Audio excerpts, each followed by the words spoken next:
بسم اللہ الرحمن الرحیم۔ شروع اللہ کا نام لے کر جو بڑا مہربان نہایت رحم والا ہے۔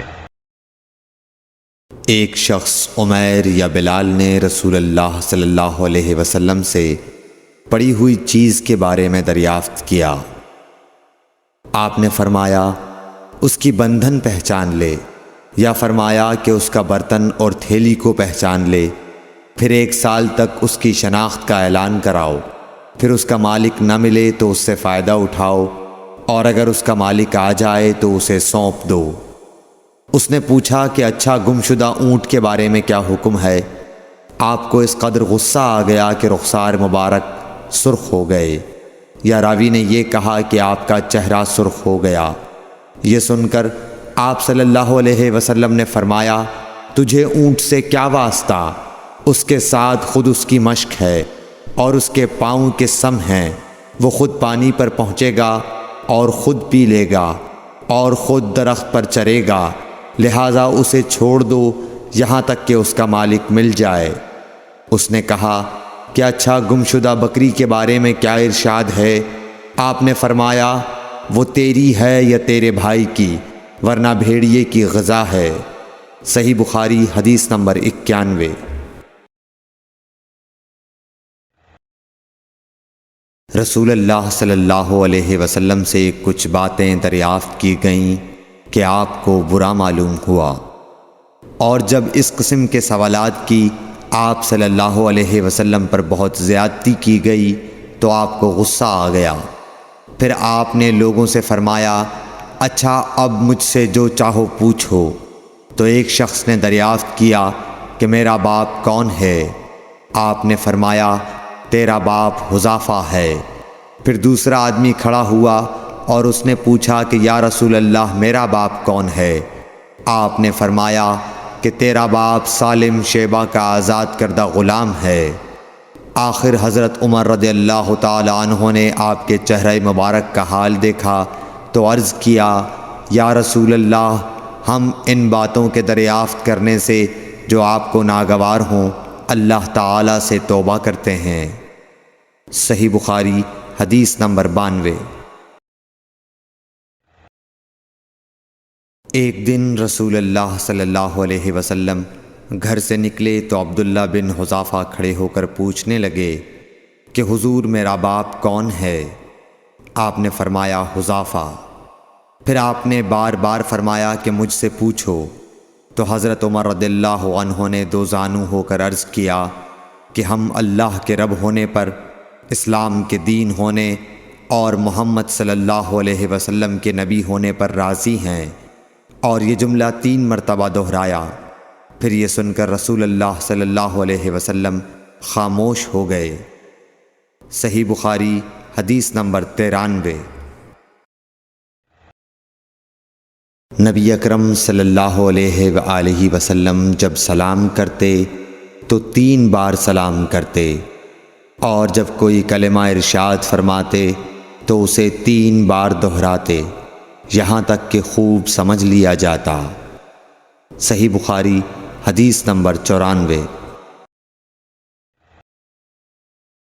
رسول اللہ صلی اللہ علیہ وسلم جب کوئی کلمہ ارشاد فرماتے تو اسے 3 بار لوٹاتے یہاں تک کہ خوب سمجھ لیا جاتا، اور جب کچھ لوگوں کے پاس آپ تشریف لاتے اور انہیں سلام کرتے تو 3 بار سلام کرتے۔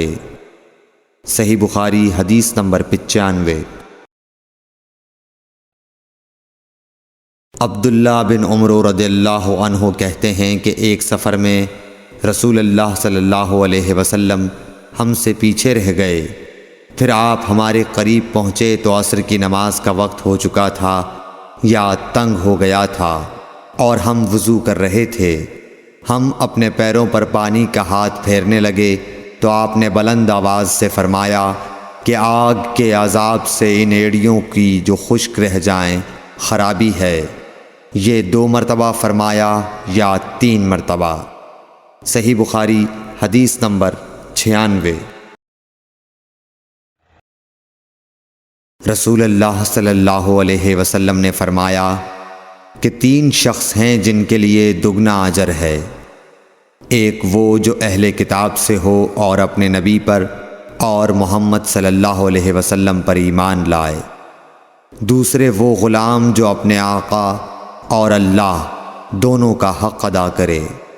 اور تیسرے وہ آدمی جس کے پاس کوئی لونڈی ہو جس سے شباشی کرتا ہے، اور اس کو تربیت دے تو اچھی تربیت دے، تعلیم دے تو عمدہ دے، پھر اسے آزاد کر کے اس سے نکاح کر لے تو اس کے لیے دگنا اجر ہے۔